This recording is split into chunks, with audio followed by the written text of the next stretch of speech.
Hello, everyone, and welcome to this podcast that is part of your training for job interviews. Today, I'm going to talk about some of the most important vocabulary and professional concepts you should know before attending a job interview in English. Understanding these terms can help you communicate more effectively, present yourself professionally, and increase your chances of success during the hiring process. At the end, that's what we want, right? To be successful at the job interview. Let's begin with some essential job interview vocabulary. Please take notes on this and make sure that you understand and practice these concepts. One important term is objective. An objective is the goal or purpose that you want to achieve. For example, a candidate's objective might be to obtain a position where they can develop their skills and contribute to the success of a company. Another important word is qualifications. Qualifications refer to the education, skills, certifications, and experience that make a person suitable for a job. Employers often evaluate qualifications to determine whether a candidate meets the requirements of a position. The next term is responsibilities. Responsibilities are the duties and tasks that a person is expected to perform in a job. For example, a project manager may be responsible for planning, organizing, and supervising projects. We also have skills. Skills are abilities that a person learns through education, training, or experience. For example, we may include computer skills, communication skills, and foreign language skills on our CV. A related concept is strength. Strengths are personal qualities or characteristics that help a person perform effectively.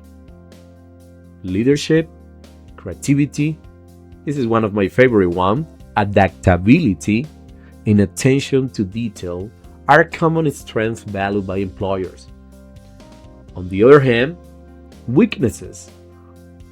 Weaknesses are areas where a person needs improvement. We all need improvement. Identifying weaknesses is important because it demonstrates self-awareness and a willingness to grow professionally. Another term is experience. Experience refers to the knowledge and expertise gained through previous jobs, internships, volunteer work, or professional activities.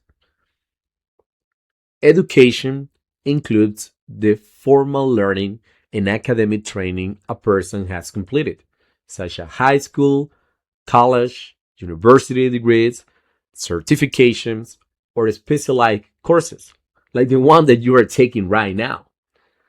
Accomplishments are the achievements a person has earned throughout their academic or professional career. For example, receiving an award, leading a successful project, or increasing sales results can all be considered accomplishment. We also use the terms goals, challenges, and motivation. Goals are the objective we hope to achieve in the future. Challenges are the obstacles or difficulties we face along the way. Motivation is the reason or drive behind our actions and decisions. Now let's discuss the difference between skills and strength.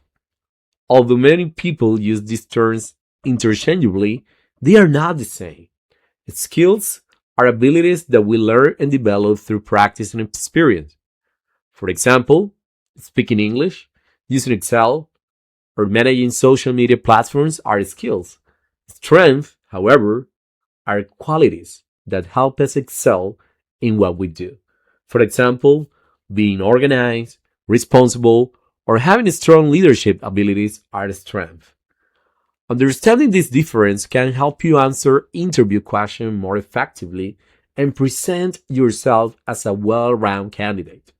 Now let's talk about the difference between a resume and a CV. A resume is a concise professional document, usually 1 or 2 pages long. It includes contact information, a professional summary, relevant work experience, education, skills, and qualifications. Resumes are commonly used when applying for jobs in most industries. A CV, or curriculum vitae, is usually longer and more detailed.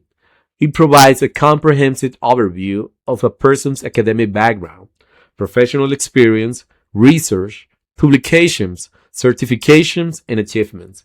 CVs are commonly used for academic positions, research opportunities, scholarships, and university applications. In summary, resumes are shorter than customized for specific jobs, while CVs provides a complete picture of a person's academic and professional history. There are also several professional terms that job seekers should know. The first is complimentary closing.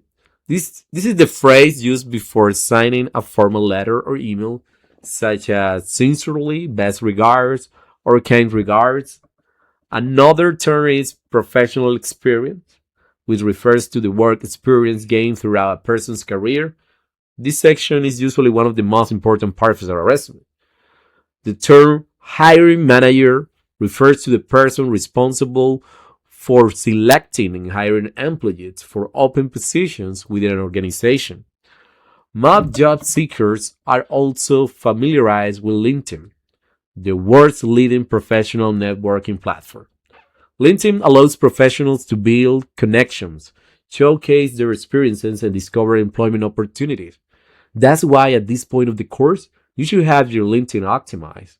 Because if you really want to get a job, you definitely have to be very active on LinkedIn. And this is not only about optimizing your LinkedIn account. This is about adding value to the community, to the professional community that is there, waiting for you to share your ideas, waiting for you to share your projects, your own projects. Let them know what you are doing, and I'm sure that opportunities will get right into that inbox. Believe me, try and you will see. Finally, a professional profile is a brief summary of a person's qualification, skills, strength, and experience. It often appears at the beginning of the resume or LinkedIn profile and serves as a professional introduction. As I conclude for this podcast, I would like to share a personal reflection. And this is something that I want you to take away from this today. Learning job interviews vocabulary is important because it helps us communicate confidently and professionally.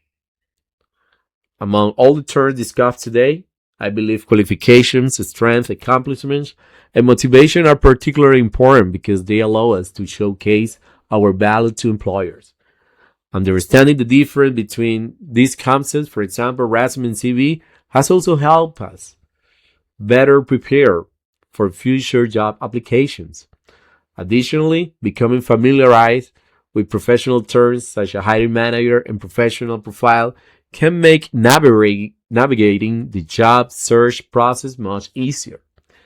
In the short future, to be honest, I would like you to continue improving your interview communication skills, especially fluency, pronunciation, and ability to answer questions with confidence, even those ones who we don't expect.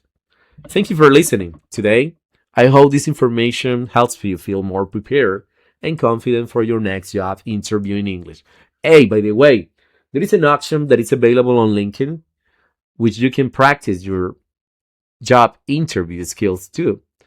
Try to search on LinkedIn about that section, and I'm sure you will find it valuable. See you around.